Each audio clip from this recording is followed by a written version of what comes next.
Oh, I'm here. What would you like to discuss about Tesla? Okay, so we're going to sort of do a how smart is he type discussion. So if you just give people a bit of background on Nikola Tesla. Nikola Tesla was a brilliant inventor and engineer, best known for his work in developing the alternating current AC electrical system, which is the basis for modern electrical power distribution. He held numerous patents and made groundbreaking contributions to the development of electric motors, radio, and wireless communication. His innovative ideas and visionary concepts, like wireless energy transfer, have had a lasting impact on modern technology. Okay, so can you give us a bit of a background on his life before he came to the United States? Tesla immigrated to the United States in 1884. He initially worked for Thomas Edison, but eventually pursued his own projects, including developing the AC electrical system Okay, let's that go back became. to while he was in his home country. What was he like? What did he study? Tesla was an incredibly curious individual with a knack for science and engineering. He studied electrical engineering at the Austrian Polytechnic in Graz and later attended Charles University in Prague. Though he didn't complete his formal education, he was a voracious reader and self-learner, which fueled his groundbreaking inventions. So, why did he leave Yes, his own country? yes, Tesla left his home country, which was part of the Austro-Hungarian Empire, and moved to the United States in 1884 to work with Edison and eventually pursue He his own didn't go innovations. deliberately to work with Edison, did he? Or did he just come across Edison? He initially came to work for Edison, but their differing views on electrical Okay, no, systems we're led. trying to break this down slowly, one bit at a time. So he enjoyed electronics and stuff like that in his home country, and then how did he get the money to go to America?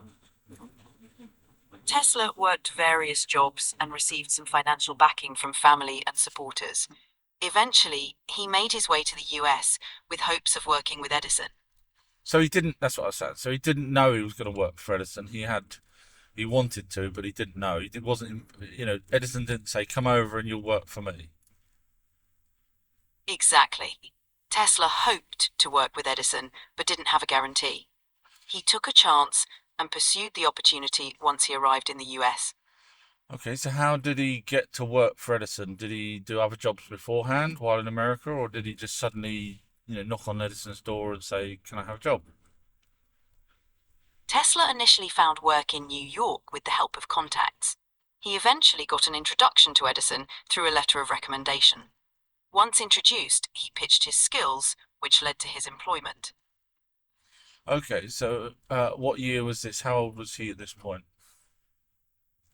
Tesla arrived in the US in 1884 at the age of 28. This was when he began working with Edison. So he's not done anything groundbreaking before working for Edison. That's correct. His major breakthroughs came after he started working in the US, particularly with his development of the AC system. So he was, as far as I'm aware, he was a sort of an underling for Edison. Edison took him under his wing. Am I right in that, or am I wrong? He started as an employee, but their relationship was more complex. Tesla admired Edison, but they had differing views on electrical systems. They eventually parted ways. So when he first started working for him, what was he doing? Tesla was initially tasked with improving Edison's direct current DC generators. He worked on So various hang on, electrical engineering projects. why was he tasked? So he just starts a new guy starts work, and Edison gives him a job that's quite important, really. Tesla was known for his engineering skills even before joining Edison. His reputation and expertise likely earned him important responsibilities quickly. So once he was there, Edison gave him the job about the DC current. Yes, Edison tasked him with improving the DC generators, which was a crucial part of Edison's operations at the time. Okay, so how long did that go on for? Tesla worked for Edison for about a year. Their collaboration ended due to disagreements over Okay, electrical systems and So it compensation. was a year. He worked for Edison for a year. So Edison was doing DC voltage. Is that right? Yes, And Edison was focused on DC, direct current systems for electrical power distribution. right. So at what point did Nicholas Tesla decide that AC was better? Was it while he was working at that point, or was it after that?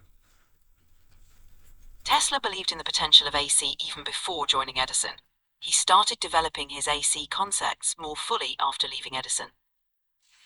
So he may have already had the idea prior to even working with Edison about DC current, about AC current. Exactly. Tesla had already conceptualized the advantages of AC before he worked for Edison. How do we know that? Yes? How do we know that? Tesla had a strong background in electrical Yeah, engineering. but how do we know that? And I want Tesla had evidence. yes. How do we know that he was looking at AC currents before he started working with Edison? Tesla had studied AC systems in Europe and had already developed ideas about their benefits. So He AC, shared these. so AC current was already established elsewhere other than America. Yes, AC systems were being explored in Europe, but Tesla made significant advancements that popularized AC in the US. So as it stands then, Tesla didn't invent AC, which everyone seems to talk about that he did. It was already being done in Europe. You're correct. Tesla didn't invent AC, but he greatly improved and popularized it, especially with his work on AC motors and transformers.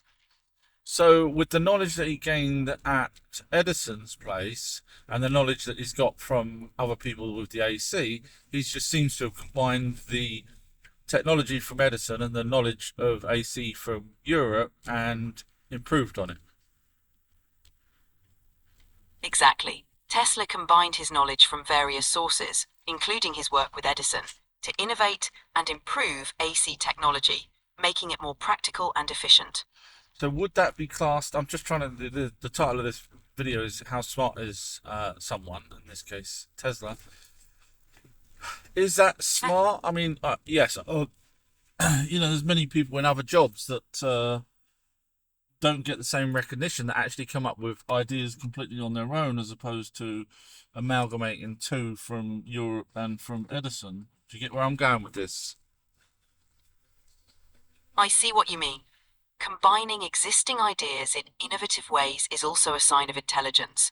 Tesla's ability to do this effectively was a testament to his ingenuity.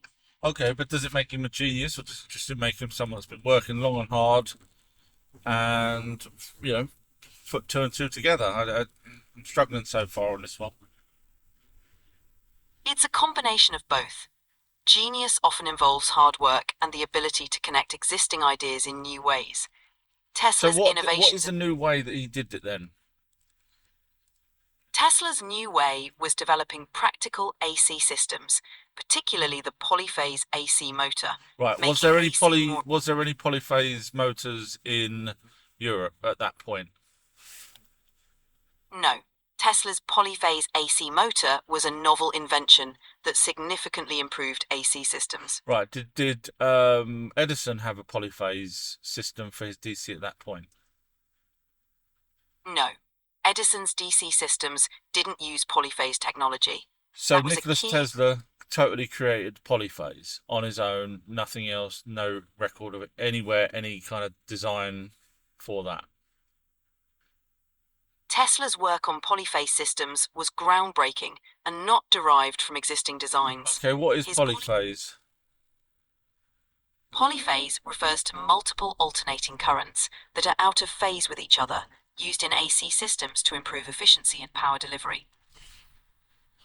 So what he's done, I'm just trying to work out what he's done there. So, Tesla developed. sorry, so he got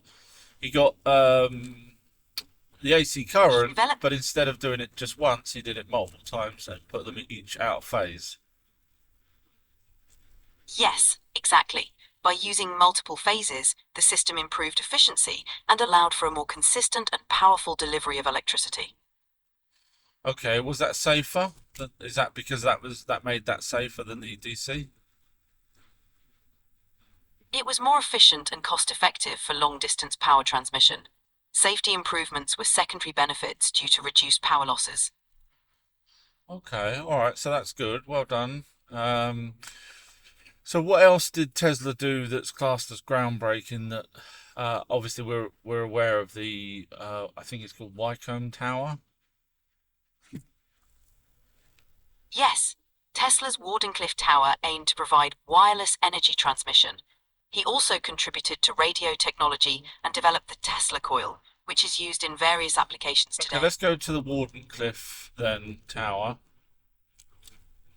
Sure, Tell me a the bit about that. Wardenclyffe Tesla's Wardenclyffe Tower was built to demonstrate wireless transmission of electricity, aiming to provide free energy globally. It's an example of his forward-thinking ideas. So at that point he was being funded, if I'm not mistaken, by was it JP Morgan? Yes. Yes, JP Morgan was a major backer of the Wardenclyffe Tower project. So the idea was that he would get electricity from the ether or from the ground. Tesla aimed to transmit electricity wirelessly through the atmosphere, using the Earth as a conductor. And so Yes?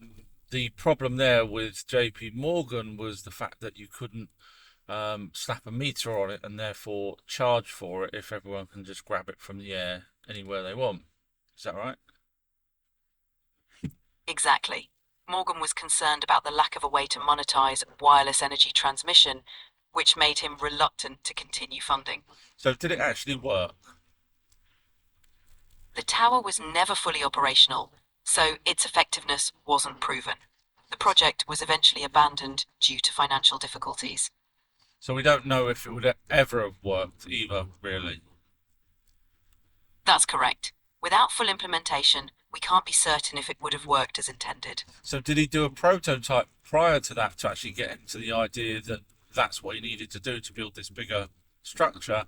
And did the prototype work? Yes, Tesla conducted smaller experiments that showed promise, which inspired the larger Wardenclyffe project.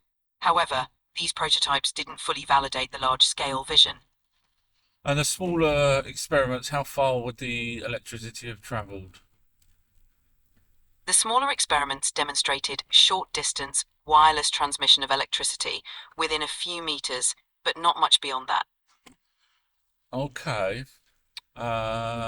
So if he's done that for a few meters, how much power was lost between the signal being sent and the signal being received, or the electricity being received? There was significant power loss over distance, which was one of the challenges. This made efficient long-distance transmission difficult.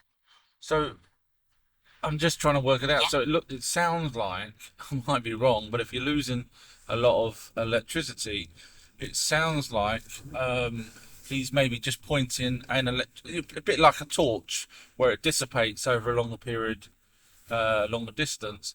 So if he had a device that would push out electricity similar to a lightning bolt, but obviously not, then if he's pushing out the electricity in the hopes that the other device a few meters away will pick it up, but only picking up a small amount, then all he's doing possibly is just having some loose wires. I'm just paraphrasing or spitballing. So you could just have some type 4 cables, rank up the volume, the power output huge, in the hopes that just a few meters away, some of that electricity arc will catch and power the device a few meters away. Am I close?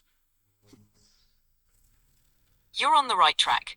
Tesla's idea was to create a powerful resonant system, like tuning a radio, but the practical implementation faced significant challenges in power loss and control. Okay, so how much power was he putting out in order for it to receive some power a few meters away? The exact power output details aren't well documented, but it was substantial. The system required a lot of input power to transmit even a small amount over short distances. Right, so I'm right then. What he's done is literally just had some wires, cranked up the voltage so high in the hope that some of that electricity would cross through air. Yes, that's a simplified way to look at it. He was trying to use high voltages to transmit energy through the air, but faced significant practical So challenges. really, then it's not a genius idea, really, because obviously, if you stand fairly close nowadays, we know this. If you stand fairly close to electricity, it lets off some electricity. That's why we get people's hairs standing up when you're near one of those plasma bulbs, for example. Your hair will stand up. It's true that high voltages can create noticeable effects, like static. Tesla's ideas were innovative for his time, but practical implementation proved extremely challenging. Okay, so he come up with the idea because obviously he's probably standing near electricity and may have saw a spike in one of his readers devices and thought, oh, that's actually not connected, but even though it's like an inch away, I wonder if I could crank this up. And so yeah, okay, I see where you went with that. I don't think that's a genius idea, especially when you're playing with electricity all day long. So what was the other thing then? I'm sorry. So let's get back to Tesla. Name one other thing that Tesla done that's classed as groundbreaking. Okay, back to Tesla. One of his most groundbreaking contributions was the invention of the Tesla coil. It's still used today in radio, television, and wireless communication technologies. So the Tesla coil is what? Audio description.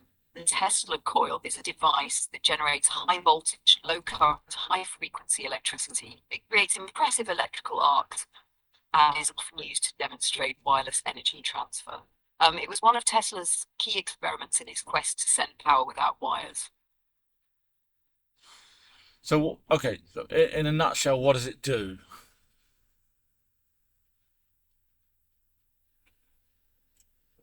Audio transcription in a nutshell, the Tesla coil generates and releases high voltage electricity into the air, creating sparks and allowing for wireless transmission of energy over short distances. So a Tesla coil is just basically high voltage, unshielded.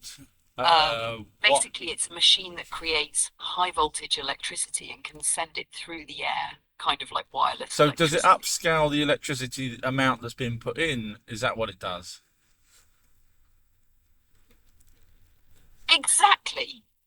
It takes a lower voltage and steps it up to a much higher voltage. Right. It does this using a process called electromagnetic induction, which allows it to create those big dramatic sparks.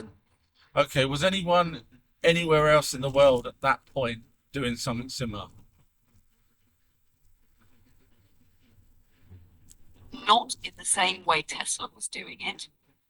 Others were working on electrical transmission like Heinrich Hertz, who proved the existence of electromagnetic waves, but Tesla was unique in his approach to wireless power transfer and high voltage generation. Okay, so he upped the voltage out. That's good, but the wireless part of it we don't use, and therefore it didn't work.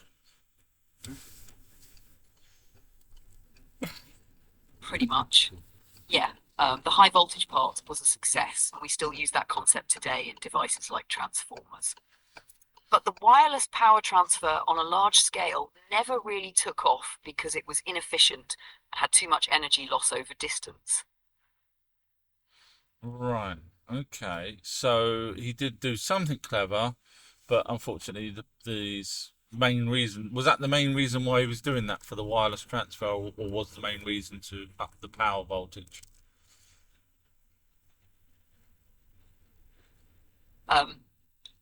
The main reason was actually for wireless power transfer. Tesla's big vision was to create a global wireless energy system where electricity could be sent through the air to homes and devices without wires. So did he, when The he high created voltage the... was necessary to make that possible, but the ultimate goal Okay. was wireless energy. Hello. When he created the Tesla coil, was he aware that it was going to upscale the voltage, or was that a byproduct of his trying to become wireless energy? He was aware. Tesla knew that to achieve wireless power transfer, he would need to create extremely high voltages. So the upscaling of voltage wasn't a byproduct. It was an essential part of his plan to make wireless energy work. Okay. All right. So from what I've gained from our little chat, um, he worked very hard at what he did. He wasn't daft. He was obviously clever. Some of his inventions or breakthroughs Absolutely. seemed to be You've got it. seemed to be Tesla was extremely clever and worked tirelessly on his ideas. yeah. Even though some of his projects didn't fully work out, like Yeah. So he seems to have utilized knowledge that he gained from other people's research, as we said earlier. But then there's other things that he seems to have done on his own.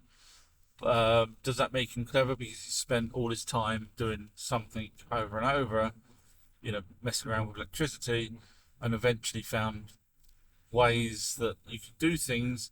Does that make him a genius? I know there's people out there that will work on something for a very, very long time, find a new way of doing something just because they've worked on something for such a long time. To me, I would say a genius is someone that would literally get a brand new idea out of the ether and then create that, and thus that becomes an amazing discovery. Working on something all your life, I don't know. I would say he's clever. I wouldn't say he's a genius. If I just suddenly come up with the idea of AC currency or whatever, then I would say I'm a genius because I've not touched that stuff before. But if you're working constantly, day in, day out, and you work with Edison, and you research, constant reader, as it said, he knew about Europe having AC currency, so he's clearly well versed in it. So to create things that are literally going to carry on his own work, is that a genius? I can't see it personally. That's just my opinion. Don't hate me if you like Tesla. So on that bombshell, I am now at the end of my journey, and I will love you guys and leave you. Don't forget you can watch any of my amazing videos, thousands of them, plus these kind of live chats that I do with Julie, which is ChatGDP, and I will catch you again very, very soon. Ourtruehistory.co.uk. Bye.